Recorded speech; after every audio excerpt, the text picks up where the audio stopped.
வணக்கம். கேரள முதலமைச்சர் பினராயி விஜயன் கடந்த 9 ஆண்டுகள்ல பல்வேறு அரசுமுறை பயணங்கள் மேற்கொண்டுள்ளார். ஆனா இந்த அரசுமுறை பயணங்கள் மூலமாக ரூபாய் கூட கேரள அரசுக்கு முதலீட பெற்று தரல அப்படிங்கிற ஒரு அதிர்ச்சி தகவல் வெளியாகியுள்ளது.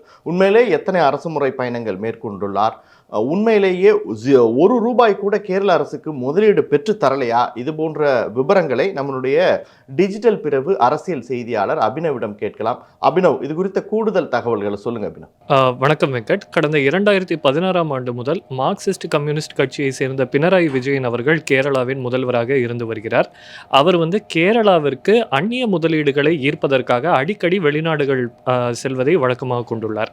அந்த வகையில் கடந்த 2016ஆம் ஆண்டு முதல் United Arab Emirates, USA, UK, Japan, அப்புறம் Finland, South Korea, Norway, Switzerland, France, Bahrain, Netherlands அப்படின்னு சொல்லிட்டு 2025 வரைக்கும் கிட்டத்தட்ட 25 நாட்களுக்கு அவர் பயணம் மேற்கொண்டதாக சொல்லப்படுது.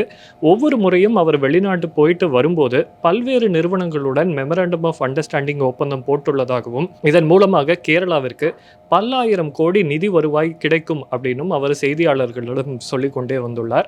2022ஆம் ஆண்டு அவர் யுனைடெட் அரப் எமிரேட்ஸ் போயிட்டு வந்தபோது அங்கிருந்து கிட்டத்தட்ட 4000 கோடிக்கு முதலீடுகளை ஈர்த்துள்ளதாகவும் இதன் மூலம் பல்வேறு வேலை வாய்ப்புகள் உருவாகும், எஜுகேஷன் செக்டார் மற்றும் மருத்துவ செக்டார்ல நிறைய முதலீடுகள் கிடைக்கும் அப்படின்னு அவர் தெரிவிச்சிருந்தார். ஆனா நடைமுறையில் எந்த ஒரு முதலீட்டையும் இதுவரைக்கும் யாருமே பார்க்கல. இது தொடர்பாக ஆர்டிஐல கேட்கப்பட்ட கேள்விக்கு அதிர்ச்சிகரமான தகவல் வெளியாயிருக்கு. ஆர்டிஐல கேட்கப்பட்ட கேள்விக்கு இண்டஸ்ட்ரீஸ் டிபார்ட்மெண்ட் மற்றும் கேரளாவின் ஸ்டேட் இண்டஸ்ட்ரியல் டெவலப்மெண்ட் கார்பரேஷன் என்ன பதில் கொடுத்திருக்காங்க அப்படின்னா, இதுவரைக்கும் எந்த ஒரு வெளிநாட்டு நிறுவனமும் கேரள அரசாங்கத்தோட MOU சைன் பண்ணல அப்படின்ற தகவலை கொடுத்திருக்காங்க. MOU மட்டும் இல்ல, எக்ஸ்பிரஷன் ஆஃப் இன்ட்ரெஸ்ட், அதாவது கேரளாவில் நாங்கள் நிறுவனத்தை தொடங்குவதற்கான ஆர்வத்தை கூட எந்த ஒரு நிறுவனமும் வெளியிடலை அப்படின்னு சொல்லி இந்த ஆர்டிஐல அதிர்ச்சிகரமான தகவல் கிடைச்சிருக்கு வெங்கட். கடந்த 9 ஆண்டுகள்ல அவர் 26 முறை வெளிநாட்டு பயணங்களை மேற்கொண்டிருக்கிறார் அப்படிங்கிறது அந்த ஆர்டிஐ தகவல் மூலமா வெளியாயிருக்கு. ஆனா அந்த 26 பயணங்கள் மேற்கொண்டு ஒரு சிறிய முதலீட்டை கூட கேரள அரசுக்கு ஈர்க்கல அப்படிங்கிறது ஒரு சைடு. இன்னொன்று, கிட்டத்தட்ட ஒரு 3.5 கோடி ரூபாய் இதன் மூலமா கேரள அரசுக்கு செலவாயிருக்கு அப்படிங்கிற விஷயமும் வெளியாயிருக்கு. அது குறித்த விவரங்களை சொல்லுங்க அப்படின்னு. 3.5 கோடி அப்படின்னு சொல்றது வெறும் டிராவல் எக்ஸ்பென்ஸ் மட்டும்தான். அதாவது எப்பவுமே ஒரு அரசாங்கத்தின் பிரதிநிதிகள் வெளிநாட்டுக்கு போய் அந்நிய முதலீடு ஈர்க்கணும்னா இங்கிருந்து ஒரு பெரிய பெரிய டெலிகேஷன் வெளிநாடுகளுக்கு போகும். அந்த வகையில் அந்த டெலிகேஷனுக்கு டிராவல் எக்ஸ்பென்ஸ் மட்டுமே கிட்டத்தட்ட 3 கோடி ரூபாய் ஆயிருக்கு.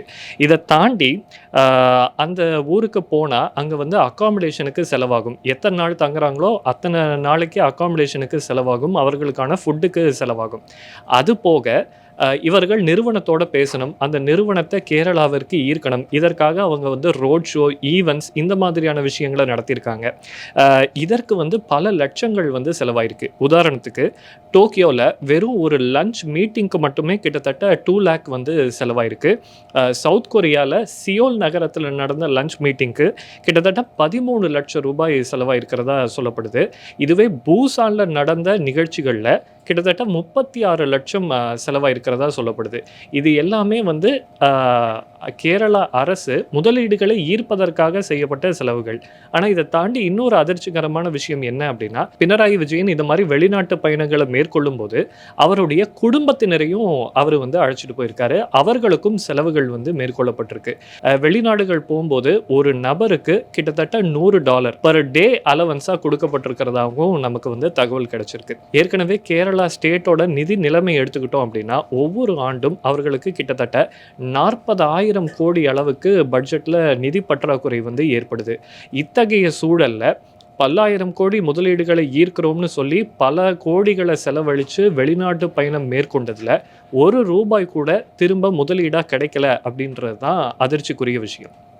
இப்போ இந்த 26 அரசுமுறை பயணங்கள், 9 ஆண்டுகள், இதெல்லாமே எல்லா ஊடகங்கள்லையும் செய்தியாக வெளியாகிருக்கு. இது குறித்து கேரள அரசாங்கம் ஏதாவது விளக்கம் கொடுத்துருக்காங்களா? இது தற்போதைய சூழ்நிலை வரைக்கும் எந்த விளக்கமும் கேரள அரசு இது வரைக்கும் கொடுத்ததா தெரியல. மேற்கொண்டு ஏதாவது விளக்கங்கள் கொடுக்குறாங்களான்னு நம்ம பொறுத்திருந்து தான் பார்க்கணும். நிச்சயமா இது குறித்த கூடுதல் விவரங்களுக்கு நன்றி அபினவ். நேயர்களே, இது போன்ற வித்தியாசமான முக்கியமான செய்திகளை காண தமிழ் ஜனம் செய்தி சேனலுடன் இணைந்திருங்கள். தமிழ் ஜனம் சேனலை சப்ஸ்கிரைப் பண்ணலைன்னா உடனே சப்ஸ்கிரைப் பண்ணிடுங்க.